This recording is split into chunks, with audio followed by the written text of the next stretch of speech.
اب ان تینوں واقعات پر غور کیجئے، اگر آپ کے اندر حس ہوگا تو آپ بھی سوچنے پر مجبور ہوں گے کہ ہمیں کرنا کیا چاہیے۔ یہ واقعہ کشن گنج کا ہے۔ کشن گنج میں AIMIM ایک پولیٹیکل پارٹی ہے۔ کسی بھی پولیٹیکل پارٹی کو نہ تو میں انڈورس کر رہا ہوں نہ میں اس کی مخالفت کر رہا ہوں، لیکن ہاں یہاں عرض کر دوں کہ وہ پارٹیز جو ایک خاص مذہب، ایک خاص روپ رنگ میں سیاست کرتے ہیں، ایسی تمام پارٹیوں سے ہم شدید اختلاف رکھتے ہیں۔ میں شدید اختلاف رکھتا ہوں، کیونکہ ہندوستان جیسے ملک میں اگر ایک خاص روپ رنگ کو چڑھا کر، کسی خاص مذہب کا ٹیگ لگا کر آپ سیاست کرتے ہیں تو اس سے صرف پولرائزیشن ہوتا ہے۔ اس سے چند لوگوں کو تو فائدہ ہو سکتا ہے، کچھ سیٹیں جیتی بحیثیت مجموعی مسلمانوں کا کوئی بھلا نہیں ہو سکتا ہے۔ یہ بات خوب اچھی طرح یاد کر لیجئے اور اس کو ڈائری میں لکھ لیجئے، تاکہ بعد میں بھی آپ اس کو ریکال کیجئے کہ کوئی آدمی تھا جو ایسی بات کہہ رہا تھا، ہم نے نہیں سمجھا تھا۔ اب اصل واقعے پر غور کیجئے۔ AIMIM کے ایک کینڈیڈیٹ توصیف عالم، انہوں نے کل غالباً نومینیشن کیا۔ نومینیشن کے وقت انہوں نے اپنے سپورٹر کو مدعو کیا، انوائٹ کیا، سارے سپورٹرز ان کے ساتھ گئے۔ اس موقع سے انہوں نے بریانی کا بندوبست کیا تھا۔ یہ ویڈیو بہت زیادہ وائرل ہوا ہے، اس کو جا کر دیکھیے۔ بریانی کا انہوں نے بندوبست کیا تھا۔ اس بریانی کو، جس کی قیمت 30 سے 50 روپے، اگر اس کا ریٹیل پرائز بھی لگایا جائے تو 50 روپے سے زیادہ کی بریانی ایک MLA MP کسی آدمی کو کھانے کے لیے نہیں دے سکتا، نہ دیتا ہے۔ اس 50 روپے کی بریانی کے لیے اتنا زیادہ لوٹ مار کا ماحول ہے کہ آپ دیکھ کر افسوس کرنے لگیں گے کہ یہ میری قوم ہے جس کا سربراہ ابھی MLA کے لیے نومینیشن کرنے جا رہا اور اس خواب میں ہے کہ MLA جیت کر ہماری سارے حالات بدل جائیں گے۔ یاد رکھیے کہ جو قوم معاشیات کے اعتبار سے اس سطح پر ہو تو اس قوم کے درمیان پہلا کام یہ ہے کہ ان کی معاشیات کو سدھارا جائے، نہ کہ ان کے درمیان MLA اور MP بنانے کی کوشش کی جائے۔ مسلمانوں کا سب سے بڑا مسئلہ دنیاوی اعتبار سے اس دنیا میں دو ہے۔ دنیاوی اعتبار سے اعلیٰ تعلیم نہ ہونا اور اس کے نتیجے میں معاشیات کے میدان میں پچھڑا پن کی حد تک نچلی سطح پر چلے جانا۔ اس کو بدلنا ہے تو دو ہی چیز ہے، آپ تعلیم کو عام کیجئے، اور تعلیم عام ہوگا تو ان کا ذہن تجارت کے لیے بھی کھلے گا اور پھر نوکریوں کے دروازے بھی کھلیں گے۔ اگر ایسا ہم نہیں کرتے ہیں تو ایک فرد اپنے حالات کو بدل سکتا ہے لیکن قوم کی حالت نہیں بدلے گی۔ یہ ایک واقعہ، اس پر غور کیجئے، ویڈیوز سوشل میڈیا پہ اویلیبل ہے، آپ بھی جا کر اس کو دیکھ سکتے ہیں۔ دوسرا واقعہ اتفاق سے AIMIM ہی کا ہے۔ وہ واقعہ اس طرح سے کہ ایک صاحب جو اس میں بہت زیادہ لگے ہوئے تھے، ایسا لگتا ہے اس ویڈیو کو دیکھ کر کہ وہ اس میں پہلے مرحلے سے اسٹرگل اور کوشش کر رہے تھے، لیکن ہوا یہ کہ جب ٹکٹ تقسیم کرنے کا ٹائم آیا تو ان کو ٹکٹ نہیں دیا گیا، ان کو ٹکٹ نہیں ملا۔ اب اس کا ان کو اتنا زیادہ صدمہ پہنچا کہ وہ فیس بک پر آئے اور انہوں نے کہا کہ پہلی مرتبہ میں سوشل میڈیا پر آ رہا ہوں۔ الفاظ پر غور کیجئے، پہلی مرتبہ میں سوشل میڈیا پر آ رہا ہوں کیونکہ آج مجھے اتنا بڑا صدمہ لگا ہے جتنا بڑا صدمہ اس سے پہلے نہیں لگا تھا۔ کچھ جو پارٹیز مسلمانوں میں بنی ہیں، عام طور سے مسلمانوں کی رائے یہ ہے کہ یہ پارٹی مسلمانوں کی فلاح کے لیے ہے۔ میں نے کچھ دیر پہلے صحابہ کے واقعات اسی لیے سنا ہے کہ صحابہ کا مزاج کیا تھا۔ جن لوگوں کے درمیان، جس اسٹرگل کے درمیان ایسے لوگ موجود ہوں جو ذاتی مفاد کو اجتماعی مفاد کے مقابلے میں قربان کرنا نہ چاہیں، ایسا فرد اور ایسا گروہ کبھی کامیابی حاصل نہیں کر سکتا ہے۔ آپ کا کسی پارٹی سے اتفاق ہونا نہ ہونا ایک الگ بات ہے، لیکن جس گروہ میں ذاتی مفاد، پرسنل انٹرسٹ کو سیکریفائز کرنے کا جذبہ نہ ہو، وہ قوم کبھی کامیاب نہیں ہو سکتی۔ صحابہ کا ایک واقعہ سناتا ہوں۔ خالد بن ولید رضی اللہ عنہ کے بارے میں آپ نے سنا ہوگا، ان کا نام سنا ہوگا، بہت بڑے فوجی سردار تھے۔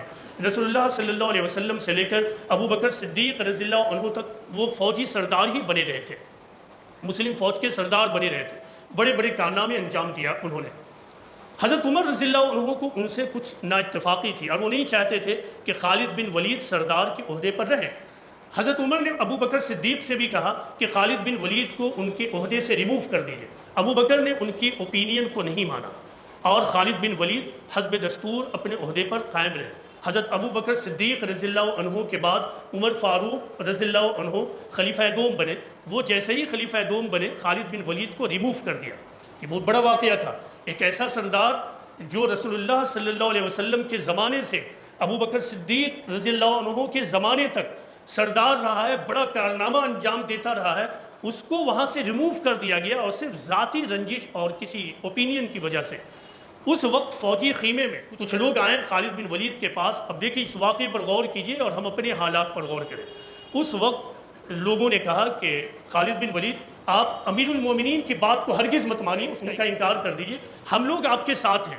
اب خالد بن ولید کے جملے پر غور کیجئے، خالد بن ولید نے کہا کہ دیکھو میں عمر کے رب کے لیے لڑ رہا تھا، میں عمر کے لیے نہیں لڑ رہا تھا، میں عمر کے رب کے لیے لڑ رہا تھا، میں عمر کے لیے نہیں لڑ رہا تھا۔ اس کا مطلب ہے ٹھیک کہ عمر نے ہٹا دیا ہے، لیکن میرا مقصد تو اب بھی باقی ہے۔ تو اگر کسی مسلم گروہ، جماعت اور ادارے میں کوئی شخص قوم قوم کہتا ہے اور قوم کی کامیابی اور قوم کی ترقی کا نام لیتا ہے تو ٹھیک ہے، اس کو کوئی عہدہ نہیں ملا، کسی اعلیٰ عہدے پر فائز نہیں کیا گیا، تو قوم تو اب بھی باقی ہے، قوم کا مسئلہ تو اب بھی باقی ہے۔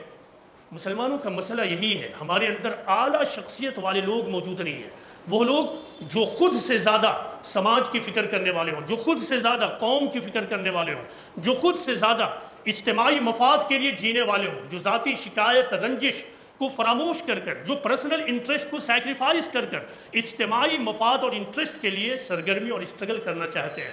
اس کے بغیر اگر یہ چیزیں ہمارے اندر نہیں ہیں، اگر ہم لوگ یہاں بیٹھے ہیں، یہ بات ہمارے لیے ہے، اگر ہم لوگ یہاں بیٹھے ہیں ہمارے اندر یہ چیزیں نہیں ہیں تو آپ جان لیجئے ہم کوئی بڑے کام کے آدمی نہیں ہیں۔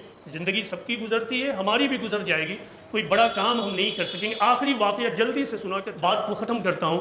آخری واقعہ ایسی پھلواری کا ہے، پھلواری میں بھی نومینیشن کے لیے الگ الگ پولیٹیکل پارٹی کے لیڈرز گھوم رہے ہیں، لوگوں کے درمیان رابطہ قائم کر رہے ہیں، اچھی بات ہے وہ رابطہ قائم کریں۔ جدیو پارٹی کے نمائندہ، میں نام نہیں لوں گا، سب لوگ جانتے ہیں، وہ بھی گھوم رہے تھے، لوگوں کے درمیان مل رہے تھے۔ میں نے اس بھیڑ کا ویڈیو دیکھا، ایک طرف جدیو کا جھنڈا اور دوسری طرف بی جے پی کا جھنڈا اسی بھیڑ میں موجود ہے، یعنی جدیو بی جے پی دونوں مل کر علاقے میں کیمپین کر رہے ہیں، اور یہاں اس کی نمائندگی پھلواری شریف میں جو مسلم پولیٹیکل نمائندے ہیں اور جو سیاست میں لگے ہیں وہ لوگ اس میں آگے آگے ہیں، ان کو راستہ دکھا رہے ہیں۔ اس واقعے پر صرف جو ایک بات کہنی وہ یہ ہے، ہم نے سیاست کے میدان میں جو بھیانک غلطی کی ہے اور کر رہے ہیں وہ یہ ہے کہ ہم نے پارٹیوں کو دوست اور دشمن کے خانے میں تقسیم کیا، حالانکہ ہم الٹے ہاتھ سے چیزوں کو ضرور چھو رہے ہیں۔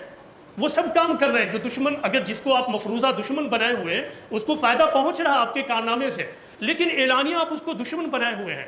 سیاست عقیدے کی چیز نہیں ہے، سیاست دراصل ایک پریکٹیکل میٹر ہے، اس کو ہمیشہ یاد رکھیے۔ سیاست عقیدے کی چیز نہیں ہے، سیاست ایک پریکٹیکل ایشو ہے، اور پریکٹیکل ایشو کو پریکٹیکلیٹی ہی کے ذریعہ حاصل کیا جا سکتا ہے۔ یہ اچھی بات ہے، جس آدمی کی سوچ جس پارٹی سے جڑے وہ جڑ جائے۔ میرا کہنا یہ ہے کہ یہ ملک بڑی تیزی سے بدل رہا ہے اور بدل چکا ہے۔ آنے والے 50-100 سال تک ان لوگوں کو آپ عہدوں سے نہیں ہٹا سکتے ہیں جن لوگوں کو آپ نے دشمن سمجھ لیا، میرے حساب سے غلطی سے دشمن سمجھ لیا۔ اسلام یہ بتاتا ہے کہ دشمن کو بھی دوست بناؤ، نہ کہ جو دشمن نہیں ہے اس کو بھی دشمن بنا لینا۔ یہ اسلامی حکمت نہیں ہے۔ بسمارک کا قول ہمیشہ یاد رکھیے کہ پالیٹکس کیا ہے؟ Politics is the art of possible, یعنی سیاست ممکنات کا فن ہے۔ جو لوگ اس ممکنات کو فن کو جانتے ہیں وہ سیاست میں اترے، جن کو یہ ممکنات کا فن نہیں معلوم ہے ان کے لیے دو میں سے ایک نتیجہ ہوگا، یا تو وہ منافق اور ڈبل اسٹینڈرڈ بن کر سماج میں گھومیں گے، ایک کام وہ کر رہے ہوں گے لیکن اپنے لوگوں کے درمیان آ کے کر رہے ہوں گے کہ میرا اس میں کچھ نہیں ہے، میں ایسا نہیں کرتا ہوں، میں کچھ اور ہی سوچتا ہوں، لیکن مجبوری ہے۔ کوئی مجبوری نہیں ہے، آپ اپنی اوپینین پر رہیں۔